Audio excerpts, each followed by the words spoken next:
together. Start some clapping for me. Clapping, whooping and cheering. And please welcome to the stage Mr. Neil O'Rourke. Thank you.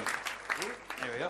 Thanks very much. I will admit, I was a bit nervous about coming to do this gig because on Saturday I did a gig where there was a stag party of 20 in from Brighton, and there was like a really laddie stag party, so they didn't go for me.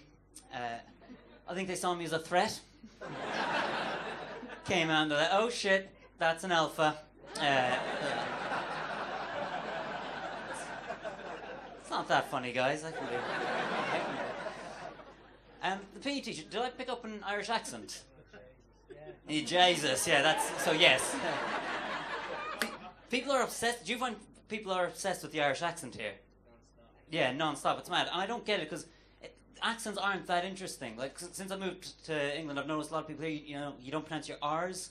Like, say you got a drink from the bar instead of bar. Or put the emphasis on a different part of the word, like some people say controversy instead of controversy. And we say some words a bit weird too, like fine. How are you on fine? Instead of saying lonely, I say fine. You know, it's just little...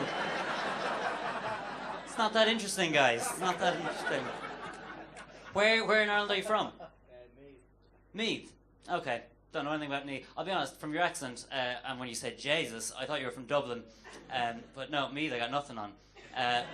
But, because generally when people come to Ireland, the only place they go to is Dublin, and I don't love, like, Dublin's a nice city, but the one thing I don't like about Dublin is that they really pander to tourists, because in Dublin, they've got a leprechaun museum, and and the part I really hate about the Leprechaun Museum is that they've called it the National Leprechaun Museum. It suggests that there's a number of regional leprechaun museums spread across the rest of the country. But I live in London now, which is a shame. Because I've made it hard for myself because I've moved to Tottenham in London, and I disagree. The problem with the reason I don't like Tottenham is that Tottenham's quite a high crime area, and I look very approachable. And I know I look approachable because every time I go to a house party, I'll get cornered by someone who wants to talk to me about their most recent breakup, and I'll never have any comforting words to say because I've never gone through a breakup, which is the optimistic way of looking at things. Glad you guys found love.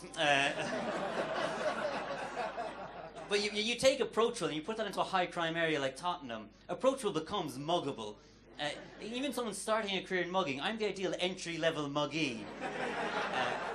And I know this because I got mugged twice in the first 3 months of living in Tottenham, and both happened in like the exact same place, which is between the tube stop and my house, which means that's a journey I have to make every day. And you know they say you should do one thing a day that scares you. I don't think they meant move to a shithole and your daily commute will scare you. Because every time I was coming out of the tube station, it was like a nature documentary. And I'd hear David Attenborough's voice saying David Attenborough's catchphrase. And you didn't think he had a catchphrase, but he does, and it's, not all can survive.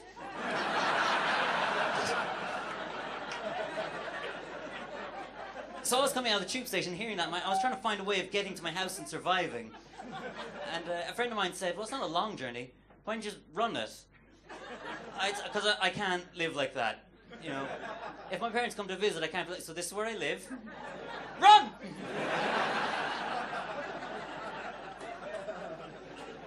And the first mugging was particularly bad because the guy took me at knife point to the ATM and he got 160 quid off me, which is bad and everything. The worst part about it was he only wanted 150. So when we got to the ATM, it only did 20s. I don't have to haggle with my mugger. Also, the first ATM we went to, it didn't work. So we had to go to a second ATM. I was just with the guy for 20 minutes making small talk.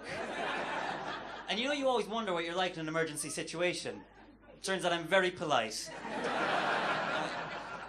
I think I did say one thing that he didn't like, and that was when he showed me the handle for his knife. And I said, to be fair, that's just a handle. That could be anything. You know, that could be a spoon. So he showed me his thumb, put his hand into his pants pocket, and he had slit open his own thumb. I said, that's a sharp spoon. He said, don't be funny, man. Don't be funny. And remember that he is mugging me. Okay? He's a tough audience. For him to admit that I was being funny, it's a 5-star review in my eyes. You've been an absolute joy. Thanks very much. Enjoy the rest of your night.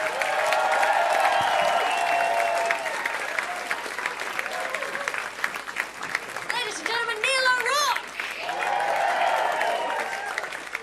See, that's why you want to live in Brighton, isn't it? It's not about... I tried living in London for about 2 months and it was awful. First week I was there...